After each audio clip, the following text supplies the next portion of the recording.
Welcome to episode 19 of Back to the Futures, the official podcast of the Futures Collegiate Baseball League, presented by Changeup. I'm Matt Satilli. I am joined, as always, by my co-host, Owen Shadrick. And Owen, Changeup is doing an awesome giveaway on social media. Shout out to our presenting sponsor. What can you tell us about that? Yeah, you guys do not want to miss this giveaway. So on Twitter, Changeup has posted about their giveaway. So the prize, it's Changeup swag and 4 Futures League tickets for this season, an opportunity you do not want to miss. In order to qualify, you need to follow the Changeup account at ChangeupBB. You need to retweet their post and tag 3 friends, and you'll be qualified to enter to win the prize. Guys, you got to do this. It's awesome. We're super excited to be partnering with Changeup, and this is a great opportunity. Changeup has been instrumental in helping our pitchers stay healthy and helping coaches track their progress and also send those stats to players, coaches, parents. We can't be more excited about this giveaway. We'll be quote tweeting and sharing that post, so make sure to keep an eye on our Twitter and the Changeup account at ChangeupBB, which we know you're going to follow. Now let's talk some baseball, Owen. I was at Holman Stadium last night watching first place Worcester take on second place Nashua. The playoffs started today. That would be our championship series. It was my first experience at the park. Beautiful stadium. I very much enjoyed it. Worcester came out strong. They had back-to-back home runs in the third inning. It was Ben McNeil and Andrew Salima. Gave him a 5 spot. Eric Chavarria, dominant outing. Worcester's 13-5. They're just running through opponents right now. So shout out the Worcester Bravehearts. They've really caught fire in the last week. Owen, what have you seen the last couple days? So last night, I was at Frazier Field. We're recording this on Wednesday. I was in Frazier Field on Tuesday for a game between the Starfires and the Navigators. And it was a tight 1-0 game. Sal Frelick returned to the ball field, scored the lone run, and Cam Sagan dominated through 6 innings, had 7 strikeouts, and was great. And also a game that neither of us were at, Jake Geloff, the hero of yesterday, last night's player of the night. He had a walk-off home run in Game 1, and he won the home run derby for Brockton in Game 2 to help sweep their doubleheader. It was a big doubleheader sweep for Brockton. And on this episode, we're super excited to take you to Mike Caruso, the catcher for the New Britain Bees. He was an awesome interview. It's episode 19 with number 19. He talked to us about what's going right for him this season, playing in the Futures League for the first season. Oh, and this is the first guy that's not returning to the Futures League. It's his first summer in the league, which was really cool to hear. Yeah, we've had a lot of guys returning, so it's going to be nice to hear from a fresh face. Yeah, a fresh face that's got a killer goatee. He'll also walk you through his facial hair and what it means to him to be able to play baseball this summer. So once again, awesome interview with Mike Caruso. Make sure to participate in our Changeup promotional swag giveaway. And without further ado, let's get into it. Here's our interview with Mike Caruso. At this time, we now welcome on a very special guest. He is the starting catcher for the New Britain Bees out of Fairfield University. It is Mike Caruso. Mike, welcome to the podcast. Thanks so much for joining us. How you doing? Good, man. Thanks for having me. Yeah, it's great to see you. We're recording early on Wednesday morning. So once again, thanks for getting up after a doubleheader and offering to chat some baseball with us. Yeah, of course. No problem. So to get right into it, up to this point in the season, you're hitting .302. You got 3 doubles, a home run, and 9 RBIs. How have you felt so far about your play this summer? I've been feeling really good. You know, it's just fun to go to the field every day and be able to play. So, I mean, stats are cool and all, but, you know, I find it more important, you know, just to get out there and have fun. Yeah, and a unique opportunity you have in New Britain this season is playing in front of fans. What's it been like to play in front of those fans? And is it weird going to the other stadiums without fans?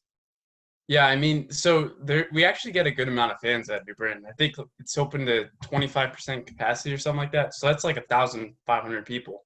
But their energy is great. And then when you go to other fields, it's silence. So it's kind of weird. But I don't know. I'd say I like home games better.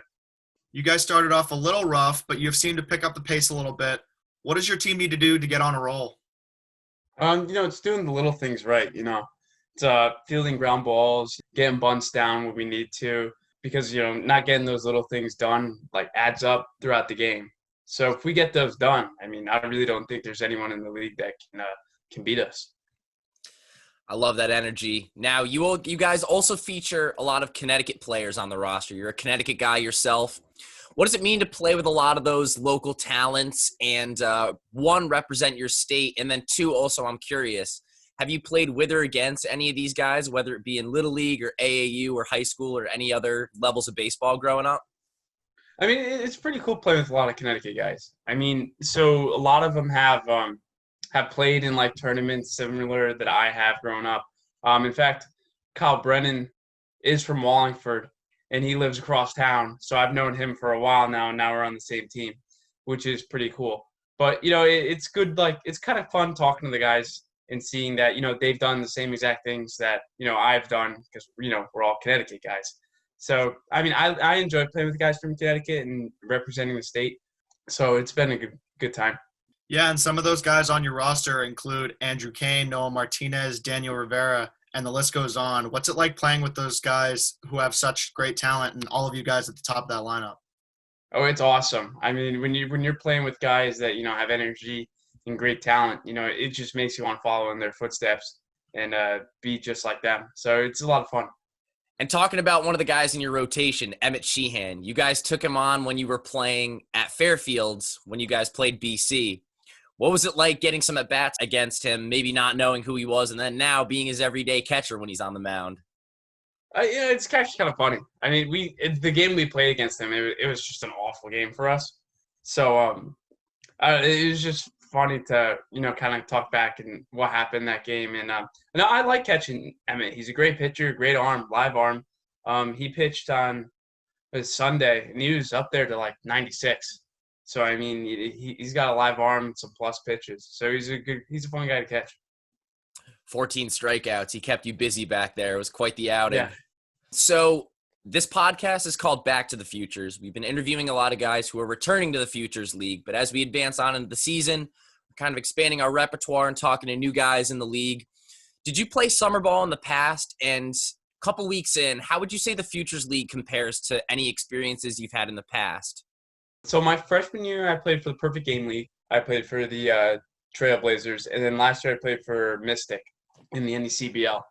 And I think the Futures is definitely better than the Perfect Game League so far. I think it's a great league. I'm having fun playing in it. The travel's nice. It's not crazy far. I think our furthest drive is like 2 hours, which is not bad at all. So, I'm really enjoying playing in the Futures League. Yeah, that's awesome. And a unique experience you have, too, is playing with a guest we've had on this podcast previously, Ray Garino. What's it like to have him as a head coach? Oh, I love Ray. He's a great guy. He's very passionate about the game, and he makes it known to the guys on the team that, he wants to win. And when you have a coach like that, I mean, it just makes the difference. I mean, you go out with such great intensity every day, and I love having him as a head coach. Yeah, Ray's a great guy, and it was an honor to have him on the podcast. So back to your play on the field. You hit your first home run of the season against Brockton, and you were also named player of the night that night. How did it feel to get your first home run? And that's certainly not an easy thing to do at New Britain Stadium. It was pretty good. I mean, my coach from school texted me afterwards and kind of making fun of me about it because I'm not like known at school as a power hitter. But, whenever you can have a game like that, and help your team win, it's just a great experience. And it was just one of those days, caught 4 barrels and, that's it. It was just a great day. You guys also played really well defensively. There were 3 putouts at the plate. It was 0-0 going into extra innings. And you guys also escaped a bases-loaded jam in the 8th. How does your mindset change, if it does, during a game like that, where you know that the margin for error is that minute, and especially when it comes to like pass balls or when you know there's going to be a play at the plate that's not a force out? What's going through your head? Honestly, really nothing. I mean, when you're playing and you're kind of like in the zone, I mean, your mind's kind of just blacked out. You're not really thinking. You're just letting, your physical talent take over and you're just trusting yourself. So in tough situations like that, there's really nothing going through my head besides focusing on what's at hand, the pitch that's coming in or the throw that's coming in from the outfield. No, absolutely. The best way to stay locked in is just treat it like any other situation. You handled it well, and it was a great win. You want to talk about energy. The New Britain fans were on their feet, and that was probably the most raucous I had ever seen that stadium in the Futures League. Yeah, I mean, it's definitely a different atmosphere. I mean, being in an independent league team, they haven't gotten that many fans, but, they switched to a college league, and now they're getting a ton of people. I mean, just the switch in fan base is crazy. But you get a lot of fans, and it's actually a lot of fun. I like having all the fans coming and supporting us, and I'm very appreciative of it. That's great to hear. Now, another catcher on your team, Christian Fagnan, he's the son of Ray Fagnan, who's a scout for the Red Sox. Do you talk to him regularly when he's at games, and what advice do you seek from him as he's a former catcher himself? Yeah, I talk to Ray often. I mean, he's a great guy. I mean, any knowledge I can get from anyone, I try to absorb. And I've asked him a couple questions, on, how I can improve my catching, and what do I have to do to, get to the next level. And he's been great in giving me advice, and he's a great guy. I love talking to him. Yeah, and going off that, we have Scout Days coming up next week. How do you plan to make the most of those Scout Days? Yeah, it's just going out to the field again and having fun. I mean, it's just like any other day of baseball. So, making it seem as if, it's a big deal, it kind of puts pressure on yourself and makes you all tight. And, I just kind of go out there and just play. There's no other group of guys are really playing, so it's just enjoying it. Well, it's great to hear that a lot of you guys are getting so much enjoyment out of playing and going out there on a daily basis and giving it your all. And something about playing catcher just has a certain stigma, a certain grittiness about it, just being one of the heart of the team. Have you played any other positions in the past, and when did you know that you wanted to become a catcher? I mean, when I was growing up, I would pitch, catch. I'd pretty much play every position. But it got to the point where I think I was like 10, and I had to choose between one, and I chose catching. And I'm happy I did, because I don't think I'd be as far as I am in baseball if I was a pitcher. Now, what went into that decision? Was that a coach that approached you and said, hey, you're doing a little bit of both. I'd love if you were specialized, or was that a decision you kind of made on your own? It was actually my dad. My dad was like, it'd be better if you just picked one and got good at it. So I did.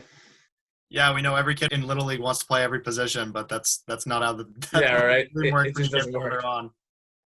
Before we return to our interview with Mike Caruso, we wanted to share a message from one of our sponsors, Changeup. We're excited to announce a brand new partnership this season with Changeup, a cutting-edge, player-centric pitch tracking solution promoting health and safety, allowing coaches to capture and analyze a proprietary set of performance analytics, and helping pitchers maximize their potentials. Coming to baseball programs around the world this year, Changeup eliminates the administrative overhead associated with adhering to pitch count regulations, allowing coaches to focus on baseball. Coaches and parents at all levels, Little League, AAU, high school, and the collegiate level, take notice. Changeup is the clear choice to ensure your pitchers aren't being thrown too much or too often and are getting proper rest. Together, we can make this great game even better by protecting arms and ensuring compliance with pitching guidelines. For more information, visit Changeup's website, www.changeup.io.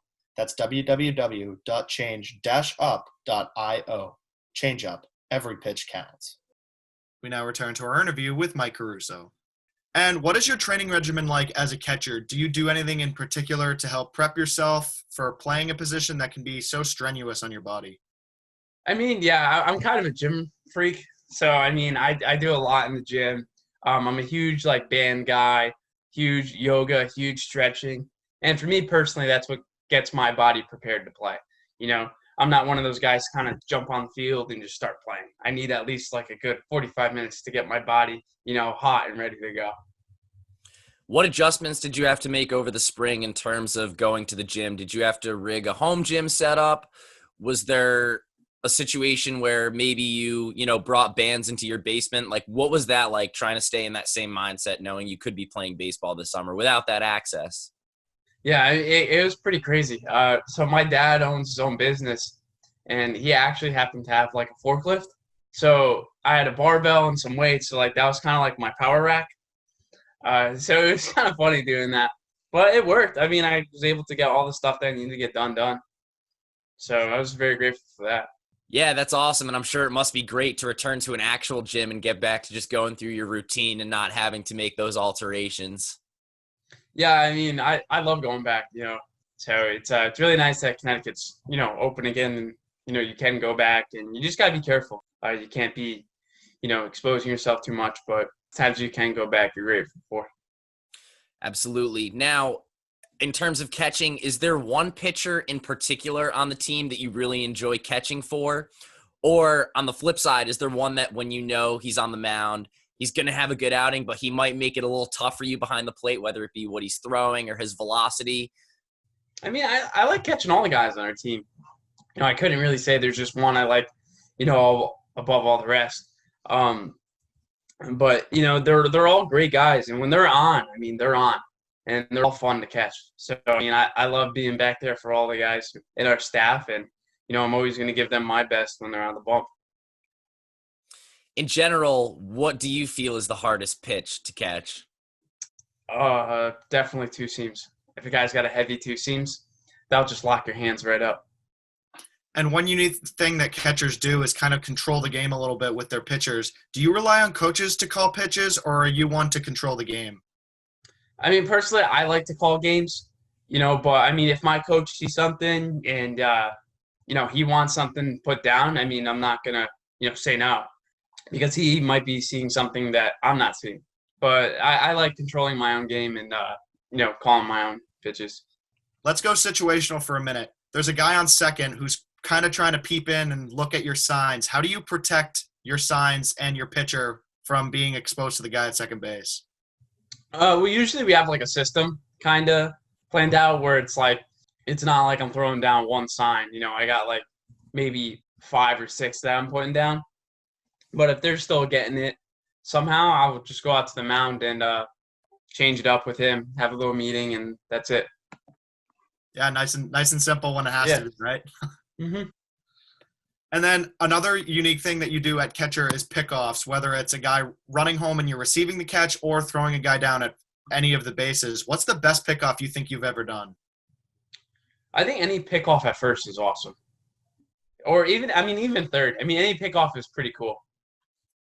Yeah, I've been in New Britain a couple times where you're showing your hose to second base, where that mask comes off and that ball's just flying right in there by the base. Is that like a huge adrenaline boost for you, especially if it's like a strike him out, put him out to end the inning? Like there was one against Brockton in that 1-0 game. Yeah, I like talk to myself a lot. I'm kind of a crazy person when I'm playing, but it's like whenever there's a guy on first, I want him to go. I want him to throw him. Like you have to have like that energy, throw him out. So I get very excited when guys are on base. What's your pop time?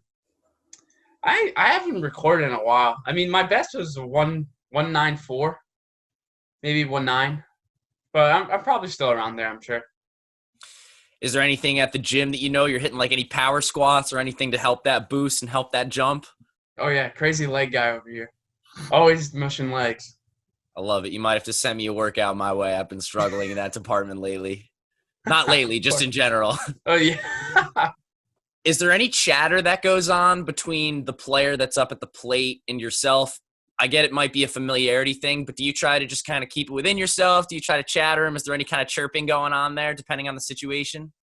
I mean, I'm always talking to the guys that come up to the plate, because in fact, a lot of the guys, I've played against at some point, or, you're just talking to new guys. I mean, the guys on Brockton, we always talk with them, and they're a bunch of great guys. So, I mean, it's just something that you do. Yeah. A special opportunity to get a chance to see every hitter coming to the plate and kind of talk to them up close and personal. Now, transitioning into your career at Fairfield. So a ton of guys across the league have teammates that they play with at school that are also in the Futures League. But you're in a unique situation where you're the only Stag that's in the Futures League. So what is it like to represent Fairfield? Oh, it's been awesome. I feel like Fairfield's a great school with a great baseball program. So being able to, represent them in the Futures League has been great. So you are a senior at Fairfield. Will you be returning to school in kind of a post-grad role? And how many of your seniors are going to be returning to the team next season? So I will be doing a 5th year at Fairfield. So I do have 2 more years playing there. And I want to say we have like 5 or 6 seniors coming back. Most of them are pitchers. I think there's only 1 fielder coming back. And let's talk about your 2019 season for a second. You guys made it to the MAAC championship, and you grinded all the way to the end, but unfortunately you lost in 13 innings. Take us through that experience going all the way to the end and making it to the final. That year was crazy. I mean, making it to just playing at that Yankees Staten Island field was awesome. It was a great place to play. I mean, the energy is just totally different in conference play. My freshman year, we didn't make conference play, so I wasn't able to experience that. Obviously, my sophomore year we did and made it to the finals. And I mean, it was an awesome experience. Obviously, you wish you could win, but I feel like having that experience, especially for the younger guys, now we're juniors and seniors this year coming up, and we have that experience in the back of our heads. So I feel like that will really help us going forward. And coming into your career at Fairfields, your team qualified for the NCAA tournament in 2016, first time in school history. You guys were also conference champions regular season-wise in 2017. Was there any message that you received from the upperclassmen in terms of kind of how the program had taken a turn and the success going in, and what kind of a message that sent you guys as underclassmen to try to carry that legacy? I wouldn't say it was much of a message, as much of a culture change, because at that point it got to that kids at Fairfield, expected to win, and if you didn't win, that's on you. So that kind of culture of expecting to win every game, going out and playing hard, in the fact that you should win every game because you're good enough to, that was the culture change that kind of shifted. And that's been how it's been at school since. Talking specifically about 2019, your own success, trying to carry on that culture.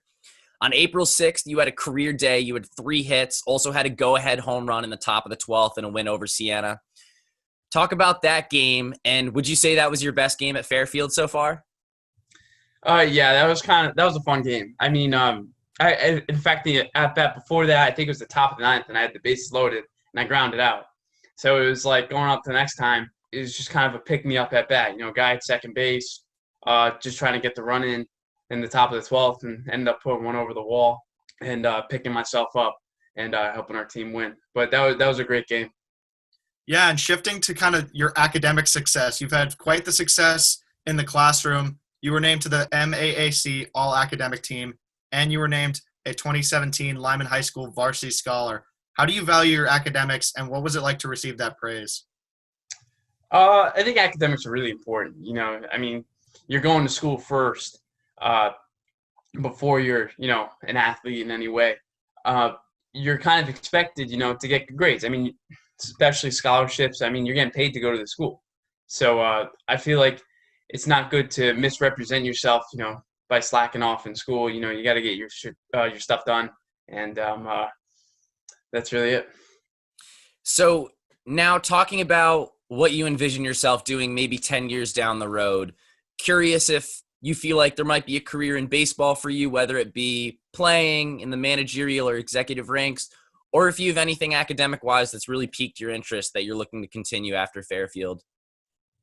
I mean, I would love to, continue my career professionally. I mean, that would be an awesome experience, and I would be very, very into doing that. You can't rely on it because you don't know if that's going to work out. Some things are out of your control. Could give it your all, and you don't make it. But if that was the case, I know Fairfield has prepared me with a good education to find a good job. I'm majoring in public health, and as of right now, I mean, there's what a time to be in that major. So I know that the job outlook for me would be pretty good. So, I'm just taking everything as it goes, just having fun and enjoying what's going on. Well, that's a great mentality to have. And from a third-party perspective, it seems like you're doing a heck of a job at it. Yeah, thank you. Now, making a little bit of a stark transition, you have some fantastic facial hair. Yes, the goatee. That's what I'm saying. I mean, it's definitely on the Mount Rushmore of Futures League facial hairs. How long have you had it for, and what is your grooming process like? I mean, I'm a big goatee guy. A lot of guys on my team, give me bust my chops about it because they say they don't like it. But, I mean, I don't know. It doesn't take me too long. I just kind of, clean up the sides and stuff, make sure everything's all clean up, and edge up the goatee. It's pretty good. Then trim it when it gets too long. How long have you had it for? Like, was there a point where you just kind of went for it? Have you always been a goatee guy? Well, I had to wait because this part here, wouldn't grow in. So I had to wait for it to kind of grow in until I can start doing it. But I'd say I had it since, freshman year. Yeah, that connector can be a pain in the butt.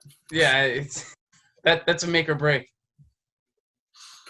And then lastly, before our final segment, how about a message to Bees fans as we continue on into the season? I'd love to thank all the Bees fans for coming out and supporting us. I mean, we love it when you guys come out.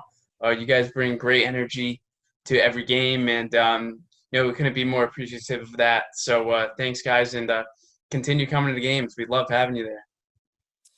As of the day of recording on Wednesday, you guys are hosting Worcester at home. Big game. I'm excited. I'll be there. So now, as Owen mentioned, we're going to move on to our final segment. It is called Quick Hits. It's presented by Zephyr, the official on-field hat of the Futures League. Zephyr, high quality and innovative design since 1993. So, Mike, we got a couple more questions for you for our audience to help to get to know you a little bit better. Is that cool with you? That's fine, yeah. All right, let's do it.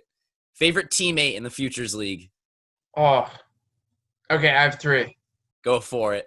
So it's me, Kyle Brennan, Noah Martinez, and Tony Sochi.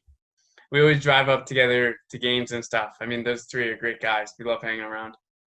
What's the energy like when Tony Sochi's walk-up music gets put on? You got the little head bobbers on the Jumbotron. Oh, yeah. I love Tony's walk-up. It's awesome. That's awesome stuff. Yeah, it's great. Favorite opposing ballpark in the league? Nashua for sure. Brockton close second, though. Okay. Now, what is your walk-up music? Whether it be something you had at Fairfield, what you got going on this year, anything maybe in the works if you're planning on switching it up or continuing with the same song throughout the summer? I'll probably stay with the same song. I'll change it every once in a while, but I'm not like a huge change it guy. But I don't know. I like either country or hip-hop for a walkout, or I have a rock one right now. But, it depends. All right. If you wouldn't mind telling the fans at home who might not have visited New Britain Stadium, what's that walk-up song? It's called Medicine. It's by Theory of a Dead Man. All right. I like it. Favorite big league team? I'm a Rays guy. Okay. It's very weird, but I don't know why. Would you be surprised to hear that you're not the first Rays fan that's been on the podcast? Oh, all right. That's fair. I like that. So you said it's a little bit interesting why you're a fan. What helped establish that fandom for you? Oh, I loved Evan Longoria growing up. Obviously he's on the Giants now, but I still stay with the Rays. Yeah, hey, those late 2000s teams were something special. They went to the World Series, beat the Sox in a great 7-game series, so very valid answer. So I feel like I know the question to this, but we got a follow-up that I have to ask. Favorite big league player, whether it's current or historical? Actually, my favorite players, I'll go with the catcher, is Francisco Cervelli. He's the man. I love how he plays. That's great. Is there anything in particular that you try to model your game after him? Definitely his receiving. He's so quiet behind the dish. It just makes, taking away pitches. I love his receiving style. It's so quiet. And, he gets a lot of extra pitches, that other catchers might not have gotten. And that's important for your pitchers. Now, how about a glove that you use behind the dish and then bat that you use at the plate? I'm a big Wilson guy for gloves. We get Rawlings for school. They're okay. I do like Rawlings. But I love Wilson gloves. And bats, I've been swinging a Zorion lately. Those have been really good. And I do like Dream bats. Those are also really good. Shout out to Zorion, the official bat company of the Futures League. They've got some great sticks. What kind of a process is it for you to break in your catcher's mitt? How long have you had this one, and is there anything in particular that you do to try to break it in before you're bringing it to the field for the first time? For when I'm breaking in the glove, I really just sit on a machine and just let it feed into me, until it gets to a point where I know I'm comfortable with it going into a game. So, that's really how I just break in my gloves. I don't have any really secret method of putting it in the oven or something. Sure. I'm sure if you did, you wouldn't share them on this podcast anyway, so that's more than fine. Yeah, I know. I've heard of that, though. Some kids do that. I wouldn't do it. Yeah, that's certainly interesting methods I've heard out there. How about cleats that you laced up this summer, or you laced up at Fairfield? New Balance for sure. I love New Balance cleats. You never really get any blisters with them, so that really helps. Yeah, blisters are also a pain. Yeah, they're awful. How about a baseball nickname? Most people just call me Caruso. I've just gone with that forever. Nothing wrong with that. Are you superstitious at all? No, actually, I'm not. I have no superstitions whatsoever. I am a big routine guy though.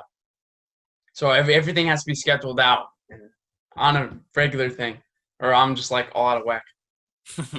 So take us through that routine a little bit. Like, what's your regimen? Well, I usually get up around the same time every morning, depending on what time, we get back.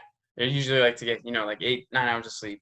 So I get up, breakfast, gym, come back, eat lunch, go to the field, get all my stretching and prep work done, BP, chill out for a little bit, pitcher warm up, game time. Hey, nothing wrong with routine ever. Oh, I love being in the routine. And let's talk about your number for a minute. You wear number 19 at Fairfield and with New Britain. Is there any significance with that number? Actually, no. There's really not. I mean, I was 45 growing up, and then I switched to 55, and then I went down to 19. So I don't know. It is just a number. I just kept using it. It's my number, I guess, now. Awesome. And then bubblegum or sunflower seeds? I have to go gum. I do like chewing gum. Nice. And then any brand or flavor in particular? Not really. I mean, I can care less as long as it's mint. I don't like the fruity flavors. Understandable. And finally, how about a favorite all-time baseball memory? Definitely. So my travel ball team, we won a big tournament up in South Shore, New York, that allowed us to go to New Mexico for the I don't know if you heard the Cabo World Series, Connie Mack World Series. So we were able to go there, and we stayed there for a week, and that was probably one of the best baseball experiences I've ever had. That's awesome. How old were you when you guys competed in that tournament? I was 17, 18, I want to say. It was just before I went to college, in my junior year. Awesome. Well, Mike, that's going to conclude this interview. Thank you so much for joining us today. Best of luck with everything. I'll see you on the diamond tonight, but until we see you, best of luck with everything. Yeah, thanks for having me on, guys. Appreciate it. Anytime. This has been episode 19 of Back to the Futures, the official podcast of the Futures Collegiate Baseball League. We got new episodes coming out every Monday and Thursday. Make sure to subscribe. We're on iTunes, Spotify, SoundCloud, and YouTube. Thanks for tuning in. We'll see everyone soon.